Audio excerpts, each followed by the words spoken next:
Կարելի ասել ինչպես Մինսկի խումբն էր գործիք, ինչպես դա օգտագործվեց Ադրբեջանի կողմից կամ Հայաստանի կողմից Լեռնային Ղարաբաղի հարցի ժամանակ, լուծման ժամանակ դա գործիք էր,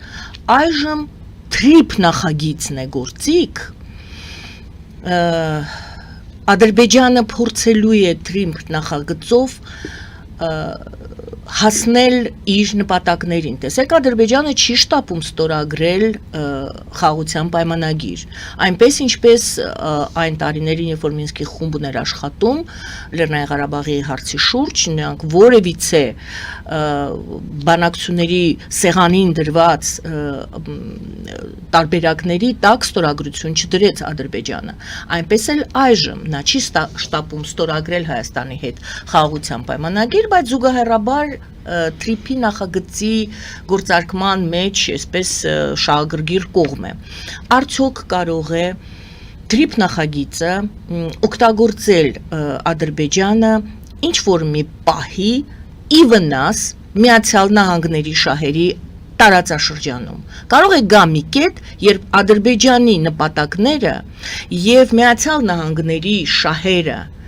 մեծ տարածաշրջանում հակադրվեն, Ադրբեջանը խաթարի Միացյալ Նահանգների շահերը իր նպատակներով, որոնք այսօր քողարկված են։ Դե տեսեք, այսպես է ինքը ներկայանում Միացյալ Նահանգներին եւ Թրամփին գովաբանում։ Այն որ նա կարողացավ օգտագործել OSCE խումբը, OSCE Մինսկ խումբը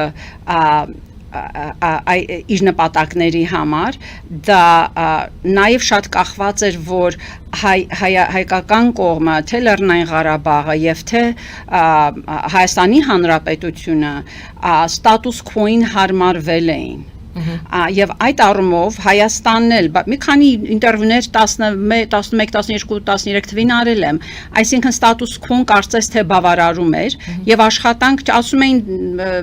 կոնֆլիկտները լուծելու շատ ոչ թե ցանկություն չկար, այլ էներգիա չկար, ասում են մեր ստատուս քվոն բավարարում է եւ աշխատանք չտարվեց ընդգծելու, որ այս խաղաղության այս process-ը OSCE Մինսկ խումբը թույլ է որպես կառույց։ Ընդհանրապես մի քանի հոգի են, տեղի կառույցներ չկան, այդ համաձայնագրերը եւ այստեղ եւ անդամներն էլ OSCE եւ այնտեղ կա Ռուսաստանը, որի հետ աշխատում է Ադրբեջանը։ Այո, եւ Ռուսաստանը կարողացավ իր ձայնը առաջ տանել, քանի որ Եվրոպայի եւ Ամերիկայի համար այդքան էլ կարեւոր չէր կարեւորում, քանի նրանց համար նավթը հանելն էր, դա էլ մյուս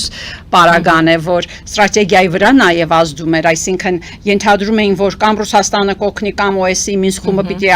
ամբողջովին հաշվի չառնելով, որ OSCE Մինսկ խումբը կարծես է փաստորեն դեռ չեմ ուզում թերագնահատել այդ դիպլոմատների վարած աշխատանքը, բայց դա ուղղակի դարձավ գործիք իրավիճակը կառավարելու, որպեսզի նավթը այնտեղից դուրս գա Ռուսաստանի քթի տակից, դա էր ֆորմուլան։ Եվ նա կարողացավ օգտագործել, ոչ թե որ շատ ուժեղ էր, այլ քանի որ Հայաստանի դիպլոմատիան շատ թույլ էր, այդ խաղաղության համակարգը չինստիտուցիոնալիզացվեց, չխորացվեց, դա պրոբլեմ չդիտարկվեց, որ այս եղած խաղաղության ֆորմատը չի բավարարում այս հսկա պահանջները, որ ժողովրդի մոտ կան։ Դա մեկ, ինչ վերաբերվում է թրիփին, նա կարող է դա Ամերիկայի դեմ օգտագործել,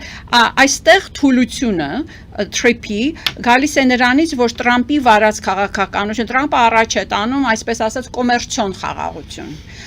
քանի որ նրա մտածելակերպով, եթե տնտեսական գործարքներ լինեն, խաղաղությունը դրանից կհոսի, որ անշուշտ հսկա գրականություն կա, առևտրի կարևորությունը, տնտեսական լծակների կարևորությունը, կոնֆլիկտների կառավարման մեջ, այո, բայց այստեղ այս պայմաններում պետք է հաշվի առնենք, հետազոտություններ նաև կան, որ այս պայմաններում այն ավտորիտար պետությունները, որոնք հիմնված ինստիտուցիոնալիզացված են քիչ թե շատ, ասենք ռազմական ավտորիտար պետություններ են, մեկ կուսակցության վրա հիմնված ավտորիտար պետություններ են, օրինակ Չինաստանը, դրանց խթանները խաղաղության բոլորովին տարբեր են, քան թե մեկ անձի վրա հիմնված ավտորիտար պետությունը միանձնյա, ինչպիսին Ալիևինն է։ Ազատ առևտուրը որպես հանրային արժեք ձեռնտու է ավելի ինստիտուցիոնալիզացված ավտորիտար պետություններին, քանի որ շատ խմբերի նրանք պիտի բավարարեն։ Իսկ Ալիևի նման պետության ավտորիտար պետություն նա ընդամենը մատերի վրա կարող ես հաշվել, քանի ընտանիք պիտի բավարարի, որ էլի տանիր կողմը մնա, իրեն գահնկեց չանեն եւ բանակը, եւ դրա համար իրեն էս Տրամպի ասած այդ կոմերցիոն խաղաղությունը նա կարողանում է օգտագործել, տեսեք սահմանները մի ծորեն բաց թողեցի, մի գնաց, բայց ինքն է որոշում, սա խորը խաղաղություն չէ, դա շատ demonstrative, performative, ձևական, ինչ ցուցադրական է, այո, թերևս Տրամպին աչքին երևալու համար, բայց դա նշանակում է, որ եթե այս գործարքներ ինստիտուցիոնալիզացված չեն, դա նշանակում է, որ մի օր կարող է վերկենա, ասի չէ, այսօր ծորեն չեմ ուղարկում։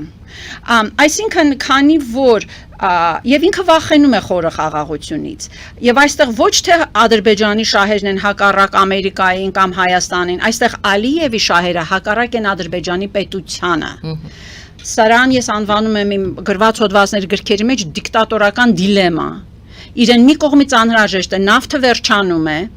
ամբողջ պետությունը նավթի վրա է, Իրանի պատերազմը ցույց տվեց, Ուկրաինայում պատերազմը ցույց տվեց, որ հեշտացել է ինֆրաստրուկտուրային մի հատ հարվածում ես ու ամբողջ ներքին քաղաքականությունը շուռ է տալիս ասիմետրիկ, ոչ սիմետրիկ պատերազմներում։ Ուկրաինան հարվածում է Ռուսաստանի ներսում նավթամշակման ինֆրաստրուկտուրային, իսկ այստեղ էլ Իրանը ձևը քթել է Հորմուզի նեղուցքն է իր եւ էլի նավթամշակման բաներին է հարվածում։ Այսինքն այդ պարագայում Ալիևը Ադրբեջանը դառնում է խոցելի, քանի որ ամբողջ տնտեսությունը կառուցված է նավթամուղների նավթի արդյունաբերության վրա, լինի դա Իսրայելից, լինի դա Ռուսաստանից, լինի դա Իրան, կներեք, լինի դա Իրանից, լինի դա Ռուսաստանից, մեկ հարվածով տնտեսությունը քանդվում է։ Այսինքն այդ պայմաններով Ադրբեջանին ձեռնտու է պետությանը, որ հարավային Կովկասը ազատ առևտրի միջոցով փոխկապակցվի տնտեսական առումով, փոխկապակցված ռեգիոնում պետությունները խոցելի չեն դառնա։ Միացյալ Նահանգներին է ձեռնտու, թե Ադրբեջանին է ձեռնտու։ Ադրբեջանին է ձեռնտու, քանի որ փոխկապակցված ռեգիոններում պետությունները ավելի ամուր են։ Խոցելի չեն եւ անշուշտ Ամերիկային էլ է դա ձեռնտու, անշուշտ, քանի որ դա հարավային Կովկասը դառնում է կանխատեսելի ամուր ճանապարհ դեպի կենտրոնական Ասիա, եւ բացի նրանից, որ Ամերիկայի Միացյալ Նահանգների այս կոմերցիոն խաղաղությունը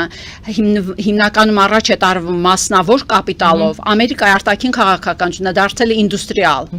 արդեն ոչ թե պետդեպարտամենտի կամ USAID-ն է ինչ որ խաղեր առաջ տանում, այլ մասնավոր կապիտալն է առաջ տանում պետության շահերը։ Այսինքն այս դիկտատորական դիլեման Ալիևի շահերը հակառակ են Ադրբեջանի շահերին։ Բայց քանի որ դա փակ պետություն է, դեռ Ադրբեջանի սահմանները փակ են իր քաղաքացիների համար կոവിഡ്ից հետո, դերևս միակ երկիրն է, դա ամենացուցուն օրինակն է ցույց տալու, որ դու իսկապես այս trip-ի վրա մեջ գրված այս լեզուն չես իրականացնելու, քանի որ դու սա փակել ես քո սահմանները քո քաղաքացիների համար, էլ ուր մնաց սահմանները բացես մնացած առևտրի մյուս երկրների, այն էլ Հայաստանի համար։ Դա իսկ Ամերիկայի համար սա թուլություն է, քանի որ նա հնարավորություն, եթե այս կոմերցիոն խաղաղությունը լծակները չուժեղացավ, ավելի շատ քաղաքական կապիտալ Վաշինգտոնը չծախսեց սրա վրա, այո, նա շուռ կտա եւ այս ամբողջ trip-ը կմնա զուտ ինֆրաստրուկտուրային ծրագիր, կկապի Ադրբեջանը Նախիջևանին եւ չի դառնա ավելի խոշոր քաղաքական, աշխարհաքաղաքական ծրագիր, որը Վաշինգտոնը կանխատեսել էր, դա այսինքն դա կդառնա գործիք, որ ամբողջ հարավային Կովկասը իրար կկապի։ Այսինքն դա է պետք է դա է Ամերիկայի ցանկությունը եւ այդ սցենարում է Հայաստանը շահում, չնայած trip-ի լեզուն դա է նկարագրում, բայց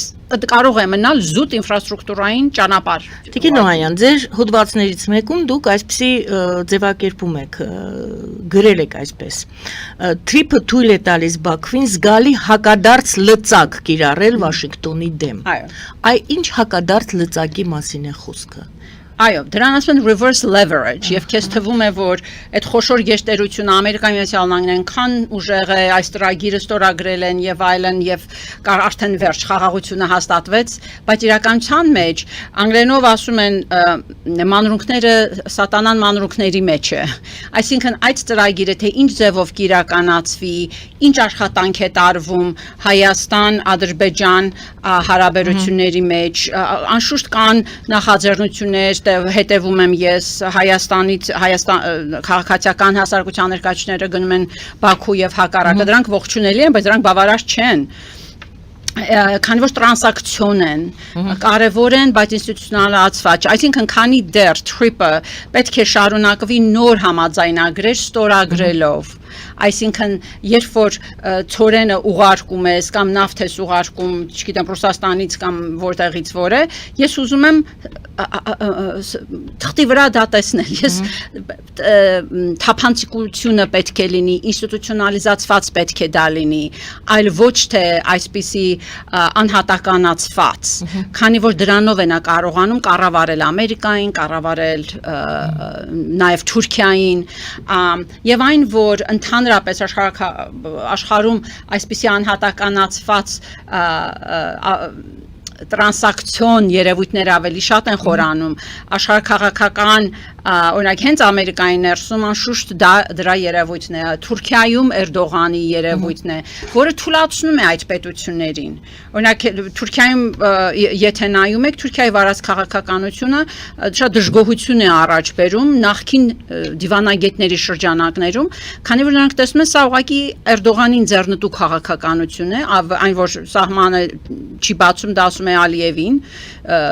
Ալիևի հետ խաղաղություն, դա գոհ չեն նախքին այն դիվանագետները, քանի որ տեսնում եմ սա անհատականացված է։ Ադրբեջանը կարողանում է Թուրքիային փաստորեն հարավային Կովկասի քաղաքականությունը վետո դնել դրա վրա։ Թե ինչու դա ցույց է տալիս ոչ թե Ադրբեջանի ուժը, այլ Թուրքիայի թուլությունը որպես պետություն, քանի որ ինչպես նշեցի, այնքան ներսի համակարգը դեինստիտուցիոնալիզացվել է, այնքան անհատականացվել է, որ այդ որոշումները ընդհանրապես արտաքին գործոս նախարարությունը շատ մեծ ձայն չունի, թե Թուրքիան ինչ քաղաքականություն է վարում հարավային Կովկասում կամ թեկուզ մյուս շրջաններում։ Դա այդպես, իսկ ինչ վերաբերում է Իսրայելի կոնտեքստում, այստեղ այո, ես տեսա, որ Ադրբեջանը ինչ-որ քայլեր արեց, ձայն բարձրացեց եւ այլն, բայց մենք ոչ մի evidence, ոչ մի փաստ չունենք, որ դա դրա պատճառը է։ Իրենք իրենց վերագրում են, որ այդպես։ Բայց այդ վերագրերը դա դարել է իրենց դիպլոմատիայի ստորագրությունը, այսպես ասած, նույնը ձեռագիրը, նույնն էլ էս OS-ի Մինսկ խմբում, նա ուզում էր էս աներ, ես չթողեցի։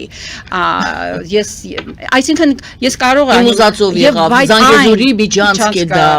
էլի իմ ուզածով է։ Բայց եթե, այսինքն ես կարող եմ այս գրիչը հիմա բաց թողեմ ընկնի, եւ եթե ինքը ցանկացավ, սա առազգական ուժի պատճառով ընկավ, կարող է ասի, որ ես արեցի, որ այդ գրիչը ընկավ։ Բայց այն որ դա շատ վտանգավոր երևույթ է, նա կարողանում է իրեն տեղավորել Հայաստանի ներսի քաղաքականության մեջ, այս ամբողջ սահմանադրական փոփոխությունը Հայաստանի օդի ջրի նման անհրաժեշտ է նոր սահմանադրություն, բայց քանի որ նա տեղավորել է իրեն Հայաստանի քաղաքականության ներսում, եւ այստեղ Հայաստանը դեր ունի, խմբեր կան, որ այդ ձայնը կամ միտումնավոր են բարձրացնում, կամ չհասկանալով, կամ վախեցած լինելով, բայց այն որ Հայաստանը տեղ է բացում այդ ձայնը լսեցնելու առանց խորը վերլուծության, կամ ինչի է նա ասում սա, եւ դա խնդրեմ է, դա շատ լուրջ անվտանգային խնդրեմ է, որ նա կարողանում է այսքան կառավարել, այսքան ազատություն ունենալ այս Հայաստանի դիսկուրսի խոսույթի վրա։ Նա փորձում է իրեն ներկայացնել խոշոր պետություն, եւ եթե գերտերությունների կներեք աշխարհաքաղաքական տեսությունների զուտ այդ տեսանկյունից նայում եք, Ադրբեջանը ավելի մեծ բանակ ունի, ռեսուրսներ ունի, տրանզիտային դիրք եւ այլն, բայց դրանք բավարար չեն, այսինքն դա ճիշտ պատկերացում չի առաջ բերում, թե իսկապ ինչ կշիռ ունի Ադրբեջանը որպես պետություն, դա կառույցներ չունեցող պետություն է, դուք չգիտեք 1000 հարցեր կան Ադրբեջանի ներսում, սոցիալական, տնտեսական, որ չեն վերարտադրվում, դա շատ վտանգությունավտանգ է։ Նավթը վերջանում է, այն որ միջին ադրբեջանցին ամենաաղքատն է հարավային Կովկասում, մեկ շնչի հաշվով GDP per capita հնան, չէ, ներքին հայկական տերմինը որն է կներեք, ամենաբարձրը Վրաստանինն է, հետո Հայաստանին է, որ ու կարծես թե Հայաստանինը հիմա երևի կհավասարվի Վրաստանին ու կանցնի, բայց այն որ դու բացարձակ տվյալներ ամենամեծ տնտեսություն ունես, ամենամեծ բնակչություն ունես, ամենաշատ ռեսուրսներ ունես, ու քո միջին քաղաքացին ամենաաղքատն է ռեգիոնում, դա մտածելու տեղիք է տալիս եւ դրան է միտված իր վարած քաղաքականությունը, որ նախ նացիոնալիզմն է ակտիվ պահում, հայատյացությունը գործիք է, շատ էժան, քաղաքականապես էժան է իրեն, հայատյացությունը օգտագործել ժողովրդին ճնշած պահելու համար, դա հայատյացությունը շատ ավելի էժան է, քան թե զենք օգտագործելի ժողովրդի դեմ։